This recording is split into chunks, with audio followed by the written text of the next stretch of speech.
Fala galera, sejam bem-vindos ao canal Sentimento Tricolor. É sempre muito bom fazer um vídeo de análise da partida depois de vitória, né? Mesmo sabendo de todos os problemas que nós estamos tendo com esse time, baixa produtividade e tudo mais. E eu vou falar sobre isso tudo no vídeo de hoje, tá? Eu queria te desejar boas-vindas a você que está chegando agora. Aqui é o canal Sentimento Tricolor, meu nome é André Luiz, sou personal trainer, tenho 40 anos e tricolor desde que nasci. Se você não for inscrito no canal ainda, se inscreva. Se gostar do vídeo, deixa o like e deixa um comentário aqui dizendo o que você achou sobre a partida e principalmente o resultado de Fluminense 2, Botafogo 0. Bom, galera, na vida nós temos sempre duas formas de enxergar as coisas, né? Copo meio cheio ou copo meio vazio. Eu vou analisar o momento atual do Fluminense das duas formas, tá? Vou começar primeiro pelo copo meio cheio, porque eu sou um cara positivo, tem sempre uma fé muito grande, uma esperança de que as coisas vão dar certo. Então, vamos analisar algumas coisas aqui.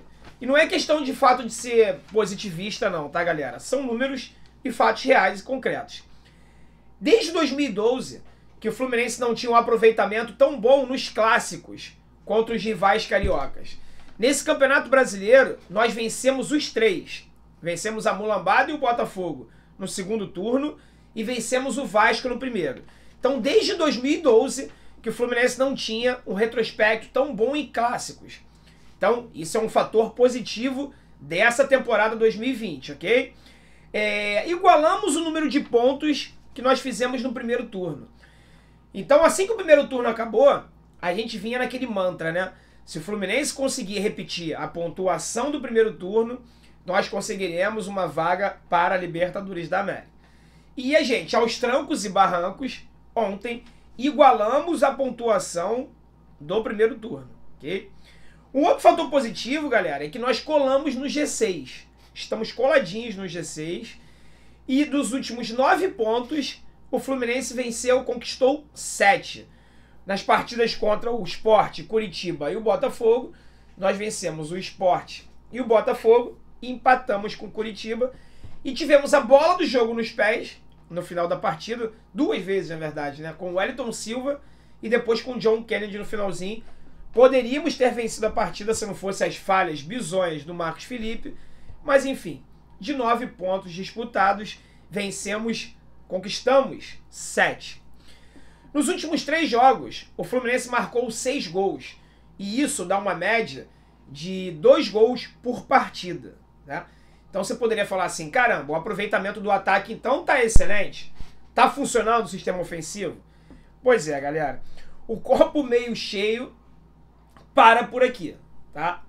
Vamos analisar agora o copo meio vazio, os problemas que o Fluminense tem encontrado desde que o Marcão assumiu a equipe. Vamos lá. 6 gols marcados nos últimos 2 jogos. Olhando friamente os números, tá tudo bem, 2 gols por jogo. Não, mas não tá. Se você pegar desses 6 gols que nós marcamos, 1 foi de pênalti e 2 frangos dos goleiros adversários. Foi o terceiro gol do Fluminense contra o Curitiba, o gol do Caio Paulista, que foi um frangaço do Wilson, né, passou por debaixo das pernas dele.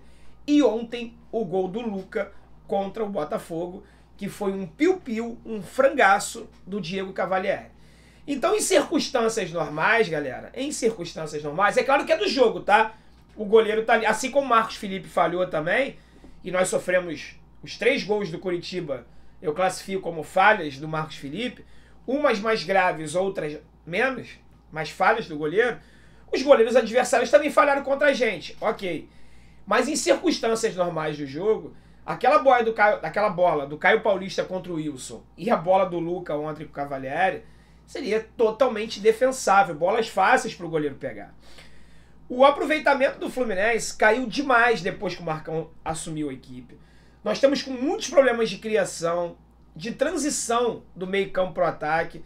Eu sei que o Marcão tentou melhorar isso, tirando o Yuri, o Hudson, colocando o Iago e o Martinelli no meio, mas tem funcionado muito pouco, galera. Ontem o Luca, ele vinha fazendo uma partida horrorosa, horrorosa. O jogo, por sinal, foi muito ruim. Foi um dos piores jogos do campeonato. Para vocês terem uma ideia, o Fluminense só finalizou no gol do Botafogo, quando eu digo no gol, acertar o gol, aos 63 minutos do segundo tempo. Ou melhor, aos 63 minutos de jogo, né? Já no segundo tempo. Foi aí que o Fluminense conseguiu acertar uma bola no gol. O Nenê ontem jogou primeiro tempo mais junto do John Kennedy no comando do ataque e pouco produziu. No segundo tempo, o Marcão recuou ele para colocar no meio campo e também pouco apareceu.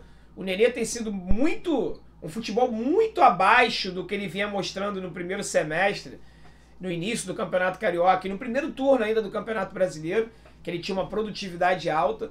Por pouco ontem ele não deixa o seu golzinho, né? Porque ele tinha acabado de sair quando aconteceu o pênalti a nosso favor. Então, se ele tivesse, quem bateria era ele. E ia aumentar essa marca de 20 gols na temporada, muito provavelmente, né? Para 21, mas ele não estava mais em campo. Então, o Luca, pessimamente, acabou se destacando por causa do frangaço lá do Cavalieri. O Cavalieri deu aquele gol para ele, né? E eu pergunto aqui para vocês, galera, o que passa na cabeça do Luca para jogar copinho d'água no chão, ficar reclamando no banco de reservas que tinha sido substituído? Repito, ele vinha fazendo uma partida horrorosa até o momento daquele gol. Os 3 gols do Luca foram meio por acaso, né? 2 frangos do goleiro e um gol olímpico. Ok, tá ajudando, tá fazendo, tá produzindo mais do que outros atacantes do elenco. Mas se quer ver a gente analisar bem e ver que o nosso sistema ofensivo tem que ser completamente mudado para a temporada 2021, é você ver que o atacante no elenco que tem mais gols é o Evanilson, que já foi embora, ó, há vários e vários meses. Continua sendo o atacante com mais gols na temporada 2020. Então isso aí já mostra que o sistema defensivo não funciona no time do Fluminense. Já não funcionava com o Odair, com o Marcão então piorou mais ainda. O Marcão insistiu de começar o jogo com o Luiz Henrique invertido, jogando na direita, sendo que o Luiz Henrique é canhoto. No segundo tempo ele corrigiu isso. E se vocês analisarem, a assistência, o gol do Luca foi um cruzamento, um passe do Luiz Henrique jogando pelo lado certo dele.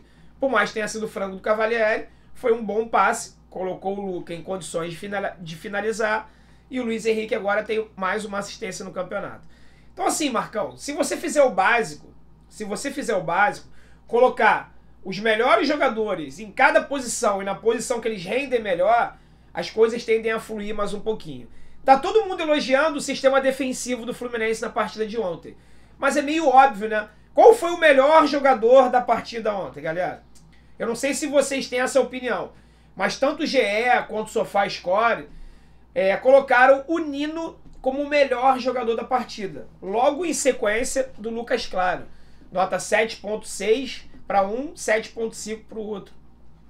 Notas altíssimas. O time do Fluminense quase não tem tido jogador nenhum nas partidas anteriores com notas acima de 7.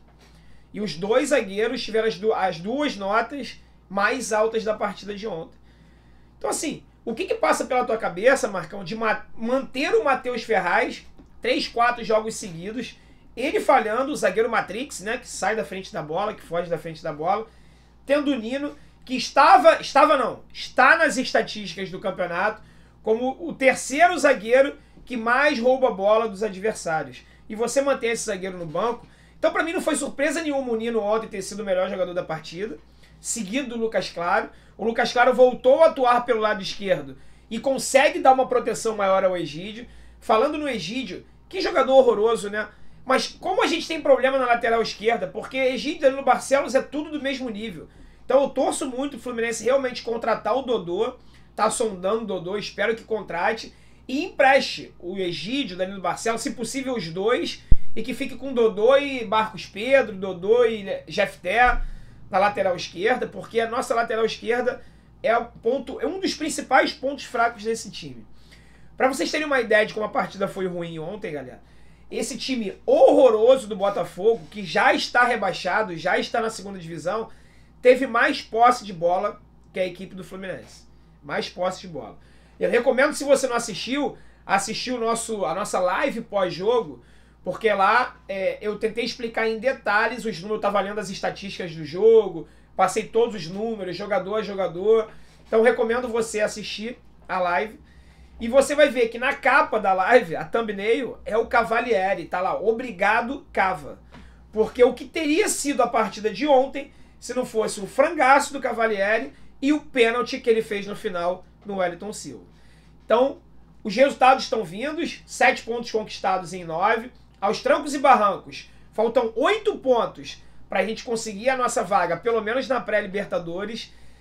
Mas se continuar jogando mal, muito mal, mas muito mal mesmo, eu me arriscaria a falar que hoje, bola em campo, o Fluminense joga um dos piores times do Campeonato Brasileiro.